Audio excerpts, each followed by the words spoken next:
Welcome dear students and viewers. सबसे पहले मेरा नमस्कार। आई होप कि आप सब अपनी जगह ठीक होंगे।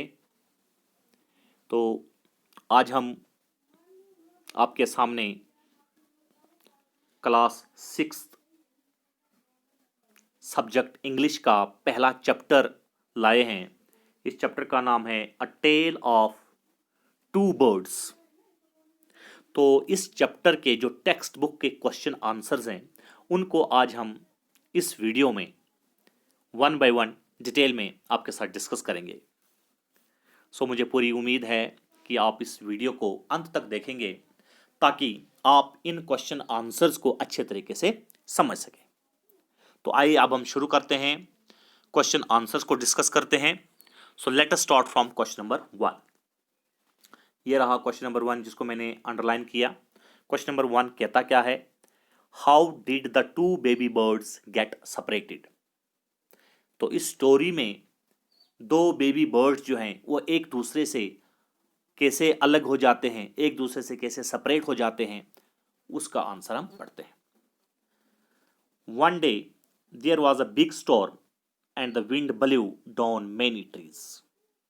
एक दिन एक बहुत तेज से आंधी तूफान आता है जिसकी वजह से बहुत सारे पेड़ पौधे जो हैं टूट जाते हैं, including the tree in which the birds live. और उनमें से एक पेड़ वो भी था जिसमें परिंदों ने अपना घोंसला बनाया हुआ था। A big heavy branch hit the nest and killed the birds. But the strong wind blew the baby birds away to other side of the forest. उसी आंधी तूफान में एक पेड़ की टहनी जो है वो टूटकर दूसरे पेड़ के ऊपर पड़ती है, उस नेस्ट के ऊपर पड़ती है जिसमें कुछ परिंदे होते हैं और वो मर जाते हैं। बट ये जो दो बेबी बर्ड्स थे उनकी किस्मत अच्छी थी कि वो हवा की वजह से उस जगह से दूसरी जगह पर हवा जो है अपने साथ उनको उड़ाकर ले जाती है। Both of them landed at different places. This is how the two baby birds got separated. और वो दोनों के दोनों जो परिंदों के बच्चे थे वो हवा की वजह से एक जगह से दूसरी जगह जो है पहुंच जाते हैं और दोनों के दोनों बच्चे जो हैं इस कारण जो है आपस में बिछड़ जाते हैं। तो यह था क्वेश्चन नंबर 1। अब हम मूव करते हैं towards question number 2। Question number 2 कहता है where did each of them find a home? उस आंधी तूफान के बाद जब वो दोनों बच्चे हवा में उड़ जाते हैं तो वो उसके बाद वो अपना घर कहां पाते हैं, मतलब वो उड़ के कहां चले जाते हैं? After getting blown by a strong wind both the baby birds got a home each. कहता है उस तेज आंधी तूफान के बाद जब वो दोनों परिंदे उस आंधी की वजह से एक जगह से दूसरी जगह उड़ चले जाते हैं और दोनों बेबी बर्ड्स को एक अपना नया घर मिल जाता है, मतलब एक नई जगह पर दोनों पहुंच जाते हैं। One baby bird found a home near a cave where a gang of robbers lived. उनमें से एक जो बेबी बर्ड था वो कहां पर पड़ता है? एक गुफा थी जिसमें जो रॉबर्स होते थे, जो लुटेरे होते थे वो रहते थे। उसी गुफा के नजदीक जो है वो एक छोटा बेबी बर्ड जो है उस हवा की वजह से वहां पर पहुंच जाता है। जबकि दूसरी साइड अगर हम देखें, the other bird landed outside rishis आश्रम अ लिटिल डिस्टेंस अवे। जबकि दूसरा बेबी बर्ड जो था, जो बच्चा था, वो वहां से थोड़ी दूर एक ऋषि रहते थे, उनका एक आश्रम था, तो उसी आश्रम के बाहर जो है वो हवा जो है उनको पहुंचा देती है। इस तरीके से ये दोनों बेबी बर्ड्स अपनी अलग अलग जगह पर पहुंच जाते हैं। एक बेबी बर्ड ऋषि आश्रम के पास गिरता है और दूसरा बेबी बर्ड एक केव, जंगल में एक गुफा थी वहां पर पड़ता है जिस गुफा में रॉबर्स रहते थे, मतलब डाकू रहते थे, लुटेरे रहते थे। अब हम बात करते हैं क्वेश्चन नंबर 3 की। What did the first bird से टू द स्ट्रेंजर? कि जो फर्स्ट बर्ड था उसने स्ट्रेंजर से क्या कहा? The first bird had stayed with the company of the robbers. जैसे कि अभी हमें पता है कि जो पहला बर्ड था वो कहां पर पहुंचता है? रॉबर्स, जहां पर डाकू रहते थे, उसी गुफा के साथ में रहते हैं। It had picked up their language. और वो वहां पर काफी देर उनके साथ रहता है, जो और उस पीरियड के दौरान वो उनकी बातें सुनता रहता है कि वो क्या लैंग्वेज बोलते हैं, किस किस्म की लैंग्वेज को यूज करते हैं। तो वो जो है बेबी बर्ड था, उसने उनकी लैंग्वेज को पिक किया था। So it cried out to stranger to hurry up and come quick as there was someone under the tree. It said, come and take away his jewels and his horse in a hurry, or else would slip away.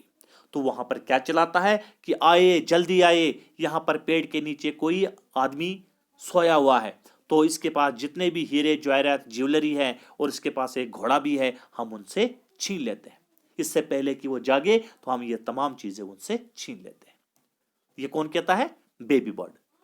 क्योंकि उसकी संगत जो थी उन्हीं लोगों के साथ, वो उन्हीं लोगों के साथ पाला बड़ा था जो रॉबर्स थे और जो डाकू थे, इसलिए जो वो भाषा, जो लैंग्वेज वो बोलते थे, उसका असर जो है इसके ऊपर भी पड़ा, इसलिए इसने भी उसी भाषा का प्रयोग किया। अब हम बात करते हैं क्वेश्चन नंबर 4 की। What did the second bird से टू हिम? अब हम बात करेंगे दूसरे बर्ड की, जो कि कहां पर गिरा था? आश्रम के नजदीक। तो वो बर्ड जो है उसका बिहेव देखिए, उसकी लैंग्वेज देखिए, उसका क्या कहना था। The second bird welcome the stranger in a gentle voice to the ashram. दूसरी तरफ जो दूसरा बर्ड था, उसने बड़े जेंटल तरीके से जो स्ट्रेंजर, जो अनजान आदमी था, उसके लिए उसको क्या किया? वेलकम किया आश्रम में, मीन जेंटल वॉइस, बड़ी मीठी आवाज में। And requested him to go inside and rest. और उस स्ट्रेंजर से उस बर्ड ने रिक्वेस्ट की कि आप अंदर आइए और थोड़ा सा आराम कीजिए। He then said that Rishi would be back soon. और उनसे यह भी कहा कि आप बैठे थोड़ी देर आराम कीजिए, इतने में ऋषि भी आ जाएंगे। And asked him to drink some cold water and make himself comfortable. और उसके अलावा उसको ठंडा पानी पीने के लिए भी कहते हैं और कहते हैं आप थोड़ा सा आराम से बैठिए। He had learned the mannerism of the ashram. अब क्योंकि वो आश्रम के पास गिरा था, उस आश्रम का जो माहौल था, वहां पर जो भाषा थी, वहां पर जो मैनर उसने सीखे, वही मैनर्स जो हैं, वही लैंग्वेज, वही भाषा जो है उसने यहां पर इस्तेमाल की। तो ये था दो डिफरेंस दो परिंदों के बीच में। एक आश्रम के बाहर गिरता है तो उसका बिहेव, उसकी लैंग्वेज किस किस्म की होती है, और दूसरा उन रॉबर्स के साथ पलता बढ़ता है और उसकी लैंग्वेज और उसका बिहेव कैसा है। So this is the difference between the two birds. अब हम बात करेंगे क्वेश्चन नंबर 5 की। How did the Rishi explain the different ways in which the birds behaved? तो वो जो ऋषि था वो किस तरीके से इस बात को बयान करता है कि ये जो दो परिंदे हैं, इनका जो बिहेवियर है ये क्यों डिफरेंट है। एक जो है इतना पोलाइटली बात कर रहा है, एक के इतने मैनर्स, उसका बिहेव इतना अच्छा है, जबकि उसी के मुकाबले में जो दूसरा बर्ड या दूसरा परिंदा होता है, उसकी लैंग्वेज, उसका मैनरिज्म, उसका बिहेव जो है उससे डिफरेंट है। ऐसा क्यों? तो इसको ऋषि ने कैसे एक्सप्लेन किया। The king was absolutely surprised to see two similar birds with different thoughts.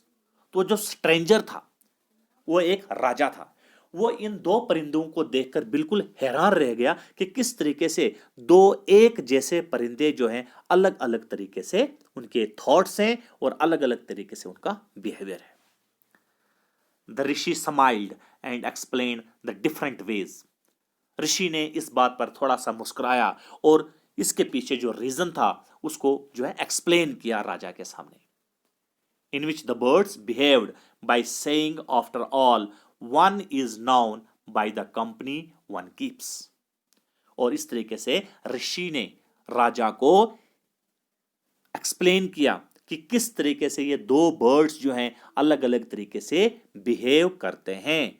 और एक सेइंग, एक कहावत उसने कही कि all one is noun bye the company one keeps, कि एक आदमी को जाना या पहचाना जाता है कि वो किस संगत में पला बड़ा है, किस माहौल में पला बड़ा है, उसी के हिसाब से उसको पहचाना जाता है। The first bird has always here the talks of robbers. तो ऋषि ने राजा को बताया, क्योंकि जो पहला परिंदा था उसने हर टाइम हर वक्त वो जो डाकू थे उनकी भाषा उनकी बातें सुनी, इमिटेट्स देम। उसके बाद वो परिंदा भी वैसे ही उनकी नकल करता गया। And talks about robbing people, इसलिए वो हर वक्त यही बात करता था कि किस तरीके से हम लोगों को लूटे। The other bird repeats what he always hears, उसी तरीके से ये जो दूसरा बर्ड है ये भी वही बातों को रिपीट करता था जो उसने हमेशा सुनी। And so welcomes people to the ashram, इसलिए वो जो है जो भी आदमी यहां पर आता है उसको क्या करता है, वेलकम करता है। तो इस तरीके से उस ऋषि ने राजा को इन दो बर्ड्स के बारे में बताया कि क्या वजह है कि ये दोनों बर्ड्स जो हैं दिखने में तो एक जैसे हैं लेकिन इनका बिहेवियर जो है अलग अलग है। तो उसके पीछे जो उसने मेन रीजन बताया, एक सेइंग बताई कि one is known by the company one keeps, एक आदमी को उसकी संगत से पहचाना जाता है कि वो किस संगत में पला बड़ा है। So that is all about the question number 5। अब हम बात करेंगे क्वेश्चन नंबर 6 की। Which one of the following sums up the story best. अब नीचे कुछ सेइंग्स हैं, इनमें से वो सबसे बेस्ट जो जिस स्टोरी के ऊपर सूट करता है उसको हमने बताना है। जैसे पहला है, a bird in hand is worth two in the bush, one is known by the company one keeps, a friend in need is a friend in deed. तो इसमें से जो सुटेबल है वह है part B, one is known by the company one keeps. तो इसका answer है the line that sums up the story best, जो इस स्टोरी को बेस्ट सम अप करती है वो क्या है, one is known by the company one keeps. तो ये था क्वेश्चन नंबर 6। तो इस तरीके से आज हमने इस वीडियो में chapter tale of two birds, जो कि class 6 NCERT book subject English से लिया गया था, इसके हमने क्वेश्चन आंसर्स को आपके साथ डिस्कस किया। सो मुझे पूरी उम्मीद है कि आपको ये वीडियो बहुत अच्छा लगा होगा, और अगर ये वीडियो आपको अच्छा लगा होगा तो आप इसको लाइक करिएगा, शेयर करिएगा, कमेंट कीजिएगा और इस YouTube चैनल को जरूर सब्सक्राइब करें। धन्यवाद।